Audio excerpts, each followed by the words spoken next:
สบายดีหมดทุกท่าน Miss Universe ลาว2022ยังคงเป็นอันดับที่1ที่ว่าเป็น Miss Universe 2022ที่ว่าบรรดาแฟนนางงามโหวตให้หลายที่สุดในปัจจุบันนี้โดยอัปเดตผลโหวตล่าสุดในวันที่7เดือนมังกรปี2023อันดับที่1แม่นลาว 168,600 คะแนนอันดับที่2กัมพูเจีย144,175 คะแนนอันดับที่3ฟิลิปปินส์78,656 คะแนนอันดับที่4เมียนมา44,545 คะแนนอันดับที่5ไทย 21,600 คะแนนซึ่งแอดมินนี่เชื่อว่าทุกท่านคงจะสงสัยเกี่ยวกับคะแนนตัวนี้เนาะเกี่ยวกับการโหวตตัวนี้ว่ามันสำคัญแนวใดมันโหวตแนวใดประมาณนั้นซึ่งการเปิดโหวตตัวนี้แมนบอกเกี่ยวกับการประกวดแต่อย่างใดซึ่งเป็นการเปิดโหวตดินของเพจที่มีชื่อว่า Miss Universe Prediction โดยเพื่อนนี่ได้มีการเปิดโหวตในวันที่3เดือนมังกรปี2023และกับเพื่อนนี้จะมีการปิดโหวตในวันที่12เดือนมังกรปี2023ซึ่งกดไลค์แมนได้อยู่2คะแนนและก็กดหัวใจได้อยู่5คะแนนกดว้าวไล่อยู่6คะแนนแล้วก็กดแซ่ไล่อยู่10คะแนนซึ่งวิธีการโหวตเนาะให้ทุกท่านนี่เข้ามาในเพจตัวนี้เพจ Miss Universe Prediction นี่แล้วก็ทุกท่านนี่ก็เดือนออกมาเนาะก็จะเห็นนี่แล้ว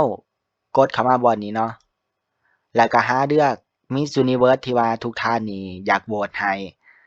ซึ่งทุกท่านนี่อยากโหวตให้ป้าเยี่ยงซาลอก็กดอยู่ที่รูปป้าเยี่ยงซาลอแล้วก็กดหัวใจหรือว่ากดอิหยังก็ได้ที่ทุกท่านอยากให้คะแนนป้าเยี่ยงซาลอ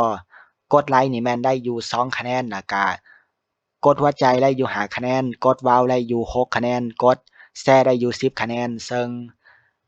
การโหวตตัวนี้ถามว่ามันสำคัญบ่มันก็สำคัญเนาะเฮ็ดให้เฮาฮู้ว่าบรรดาแฟนนางงามนี่มัก Miss Universe คนใดในปี2022นี้แต่ถามว่ามันมีผลต่อการแข่งขันบ่ก็ตอบไว้วันนี้ได้ว่าบ่มีผลเนาะซึ่งตัวนี้เนาะแม่นเป็นการโหวตที่แบบว่าสำคัญเนาะประมาณนั้นสำหรับตัวนี้ซึ่งเว็บไซต์ตัวนี้เดี๋ยวแอดมินนี่จะถิ่มไว้อยู่ทางรูปคลิปนี้เนาะสำหรับใครที่ว่า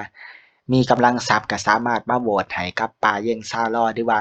Miss Universe ที่ทุกท่านนี่มักหลายซึ่งเว็บไซต์ตัวนี้มันเป็นเว็บไซต์ที่ว่า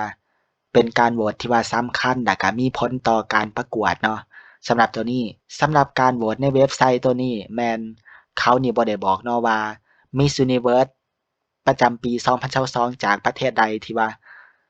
ไล่อันดับที่1ซึ่งเขานี่บ่ได้บอกเว็บไซต์ตัวนี้เนาะแม่นเป็นเว็บไซต์ที่ว่าเป็นการโหวตที่แบบว่าสำคัญแล้วก็จำเป็นแล้วก็ใช้เงินในการโหวตเนาะประมาณนั้น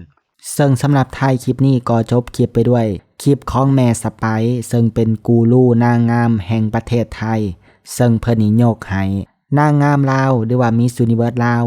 ให้เป็นหนึ่งใน5คนที่ว่าน่าจับตาเบิงและเป็นตัวแม่ในบรรดาทวีปอาเซียนที่ว่าได้มีการเข้าไปประกวดอยู่ในเวที Miss Universe 2022ซึ่งคลิปวิดีโอนั้นจะเป็นแนวใดเดี๋ยวเฮานี่ไปเบิ่งนำกันแล้วก็จบคลิปไปด้วยคลิปวิดีโอนั้นเลยอยากให้คุณสไปร์ลองเลือกตัวแม่เอเชียมาหน่อยมองว่าเอเชียปีนี้ใครเด่น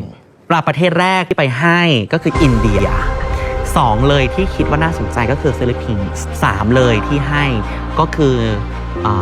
เวียดนามประเทศที่4คือให้ไทยละกันส่วนอีกประเทศหนึ่งก็ค่อนข้างเลือกยากเพราะว่าจริงๆมีหลายประเทศเหลือเกินก็น่าลาวดูจากการเตรียมความพร้อมในการไปสัมภาษณ์สื่ออเมริกาอะไรต่างๆน่าจะคิดว่าเราก็เป็นตัวแม่ของเอเชียในปีนี้มันจะมีโควต้าเอเชียอยู่ที่เหมาะจะเข้าไปในท็อป5ก็คงจะเป็น5คนนี้ที่คุณสไปร์มองว่ามีโอกาสอาจจะมีโอกาสใช่หรือมันอาจจะเป็นอีกประเทศอื่นที่เราไม่ได้พูดถึงก็ได้อะไรก็เกิดขึ้นได้คุณสไปร์มองว่าแต่ละประเทศในเอเชียของเราเนี่ยเขามีความแข็งยังไงบ้างมีความโดดเด่นยังไงบ้างก็อย่างสาวลาวก็เป็นสาวมงคนแรกแล้วก็เป็นสาวมงที่พูดภาษาอังกฤษแบบเก่งมากไปให้สัมภาษณ์สื่อ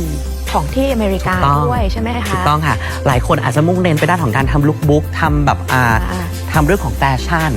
สาวลาวไปที่สัมภาษณ์เลยสัมภาษณ์กับสื่อที่อเมริกาเลยอะไรอย่างเงี้ยเขาก็ทำการบ้านที่บุกตลาดแตกต่างกันไป ไอ้อย่างเงี้ยมันไม่ใช่ว่าเขาเป็นคนเชิญนางงามแต่ละคนละมันเป็น อันนี้มันเป็นกลยุทธ์ยังไง เขาน่าจะเชิญมาหรืออาจจะมีคอนเนคชั่นกันหรือยังไงอะไรอย่างเงี้ยค่ะ เพราะมันก็ไม่ได้เชิญทุกคนเนาะ ถูกต้องค่ะแล้วก็สาวลาวคนนี้สามารถพูดภาษาอังกฤษได้ดีด้วยใช่เขาเองก็ทำในด้านของเขาเรียกว่า volunteer ในด้านของการสอนภาษาเด็กที่เป็นที่อยู่ในโครงการของเขาอะไรต่างๆใช่ก็เรียกว่าเป็นสาวมงที่ค่อนข้างมีความสามารถมากๆน่าจับตามองแล้วก็หน้าตาสวยด้วยก็ต้องดูพัฒนาการต่อไปในกอง